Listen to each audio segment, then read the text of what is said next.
ഇന്ന് നമ്മൾ നോക്കുന്ന ICICI ബാങ്കിന്റെ ഒരു സ്റ്റോക്കിന്റെ അനാലിസിസ് ആണ്. ഏത് രീതിയിലാണ് അത് പെർഫോം ചെയ്യാൻ സാധ്യത എന്നും ഏത് റേഞ്ചിൽ നമുക്കത് എൻട്രി എടുക്കാൻ പറ്റുമെന്നും ഏതൊക്കെ രീതിയിൽ ഏതൊക്കെ സോണുകളാണ് ശ്രദ്ധിക്കുന്നതെന്നും നമ്മളൊന്ന് വാച്ച് ചെയ്യണം. ഓക്കെ, അപ്പോൾ എൻ്റെ വീഡിയോ കുറേ പേര് കാണുന്നുണ്ട്, വളരെ സന്തോഷമുണ്ട്. അപ്പോൾ അതിൽ ഒരു കാര്യം റിക്വസ്റ്റ് ചെയ്യുന്നതായിരുന്നു, കാണുന്നത് ജസ്റ്റ് സബ്സ്ക്രൈബും കൂടെ ചെയ്താൽ നമുക്കൊരു സപ്പോർട്ടായിരിക്കും, ഐ മീൻ നമുക്കൊരു മോട്ടിവേഷൻ ആയിരിക്കും. അപ്പോൾ ഇതുപോലുള്ള പല വാല്യൂ ആഡഡ് ആയിട്ടുള്ള അനാലിസിസും വീഡിയോക്കും പല ചാനലുകളും പ്രൈവറ്റായിട്ട്, ഐ മീൻ അവരുടെ പേഴ്സണൽ ഗ്രൂപ്പുകളിലൊക്കെയാണ് അവർ കൊടുക്കുന്നത്.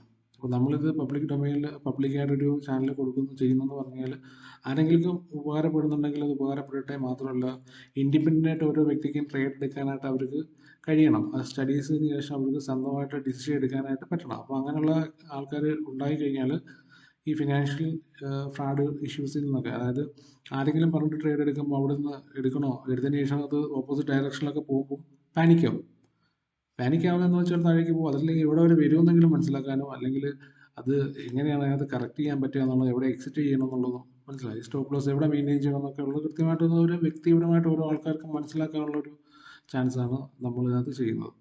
നമ്മുടെ ഇൻറ്റൻഷൻ അതാണ്, എല്ലാവരെയും സെൽഫായിട്ട് ഒരു ട്രേഡ് എടുപ്പിക്കാൻ അല്ലെങ്കിൽ അവർക്കൊരു നോളജ് കൊടുക്കുക എന്നുള്ളത്. അപ്പോൾ അതിന് നിങ്ങൾക്ക് ഉപകാരപ്പെടുന്നുണ്ടെങ്കിൽ തീർച്ചയായിട്ടും നിങ്ങൾ സബ്സ്ക്രൈബ് ചെയ്യുകയും ഷെയർ ചെയ്യുകയും കൂടെ വേണം. അപ്പോൾ അങ്ങനെ ഒരു സപ്പോർട്ട് ചെയ്യണം. ഓക്കെ, അപ്പോൾ അത് ഞാൻ ഇതിൻ്റെ ഒരു ചാർട്ടിലേക്ക് കിടക്കുകയാണ്. ചാർട്ടിൽ ഇപ്പം ഈ പറഞ്ഞിരിക്കുന്ന 1400 സംതിങ് ആണ് ഇപ്പോൾ ട്രേഡ് ചെയ്തുകൊണ്ടിരിക്കുന്നത്. നിങ്ങൾ ശ്രദ്ധിച്ചാൽ അറിയാം, ഞാൻ 2 ലൈൻസ് ഇവിടെ വരച്ചിട്ടുണ്ട്, 2 സോൺസ് വരച്ചിട്ടുണ്ട്. ഈ 2 സോണിന് ഇടയ്ക്കാണ് ഇപ്പോൾ ട്രേഡ് ഏറ്റവും കൂടുതൽ നടന്നുകൊണ്ടിരിക്കുന്നത്.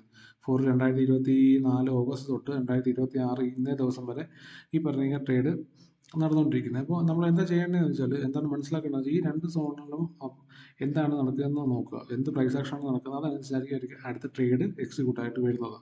ഓക്കെ, അപ്പോൾ ഈ ഒരു ലൈൻ, ഈ ഒരു സോണിന് മേളിലാണ് ഇത് പ്രോപ്പറായിട്ട് സസ്റ്റെയിൻ ചെയ്യുന്നത്, നല്ലൊരു കാൻഡിഡേറ്റ് സസ്റ്റെയിൻ ചെയ്യുന്നുണ്ടെങ്കിൽ തീർച്ചയായിട്ടും ഇതിന് അപ്സൈഡിലേക്ക് ഒരു ഡയറക്ഷൻ കിട്ടും.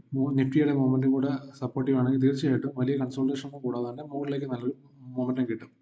അതല്ല, ഇവിടെ നിന്ന് താഴേക്ക്, ഈ സോണിന് താഴേക്കാണ് പ്രൈസ് നിൽക്കുന്നതെന്നുണ്ടെങ്കിൽ തീർച്ചയായിട്ടും താഴേക്ക് ഒരു പ്രോഫിറ്റ് ബുക്കിംഗ് നമുക്ക് കുറച്ച്, ഒരുപാട് താഴേക്ക് പോകില്ല, ഈ ഒരു റേഞ്ച് വരെയൊക്കെ നമുക്ക് പ്രോഫിറ്റ് ബുക്കിംഗ് കാണാൻ കഴിയും. അപ്പോൾ അത് വേറെ കാര്യങ്ങളുണ്ട്. അതായത് ഈ ഒരു ലോയ്ക്കും ജസ്റ്റ് ഈ ഒരു ലോയ്ക്കും ജസ്റ്റ് എബോ ആയിട്ടാണ് വന്നിരിക്കുന്നത്. അപ്പോൾ അടുത്തത് ഇതിന് ജസ്റ്റ് എബോ ആയിട്ട് വന്ന് ഗ്രാജുവലി അത് അപ്സൈഡ് ഡയറക്ഷൻ തരാനാണ് സാധ്യത കൂടുതൽ. മോസ്റ്റ് പ്രോബ്ലി നമുക്കത് കൺഫർമേഷൻ കിട്ടണമെന്നുണ്ടെങ്കിൽ, നമുക്ക് അതിൻ്റെ ഒരു അപ്സൈഡ് ഡയറക്ഷൻ്റെ കൺഫർമേഷൻ വേണമെന്നുണ്ടെങ്കിൽ ഈ ഒരു സോണിന് മുകളിൽ നമുക്ക് പ്രൈസ് ആക്ഷന് കിട്ടണം, സസ്റ്റെയിൻ ചെയ്ത് കിട്ടണം, എന്നാലേ കാര്യമുള്ളൂ. അപ്പോൾ നമ്മൾ ശ്രദ്ധിക്കേണ്ട ഈ ഒരു സോണുമാണ് ശ്രദ്ധിക്കുന്നത്. പിന്നെ നിങ്ങൾ ശ്രദ്ധിച്ചാൽ അറിയാൻ പറ്റും, ഇവിടെ ഏതൊക്കെ സമയങ്ങളിൽ ഈ ലൈനിൽ വന്നിട്ട് താഴെ നിന്ന് മുകളിലേക്ക് വന്നിട്ടുണ്ട്. ഇവിടെ നിന്ന് റിജക്ഷൻ, ഇവിടെ സെല്ലിംഗ് പ്രഷർ ഉണ്ട്. അതേ സെല്ലിംഗ് പ്രഷർ ഇവിടെ നമുക്ക് പ്രതീക്ഷിക്കേണ്ടതായിട്ടുണ്ട്. ഓക്കെ, അപ്പോൾ ഈ സെല്ലിംഗ് പ്രഷർ ഇല്ലാതെ പുറത്തേക്ക് കയറി കഴിഞ്ഞ് ഈ ഒരു ലെവലിന് മുകളിൽ കിട്ടിക്കഴിഞ്ഞാൽ അപ്സൈഡ് ഡയറക്ഷൻ ഉള്ളൂ. പിന്നെ അതിൻ്റെ ഫണ്ടമെന്റലും കാര്യങ്ങളും നോക്കാം.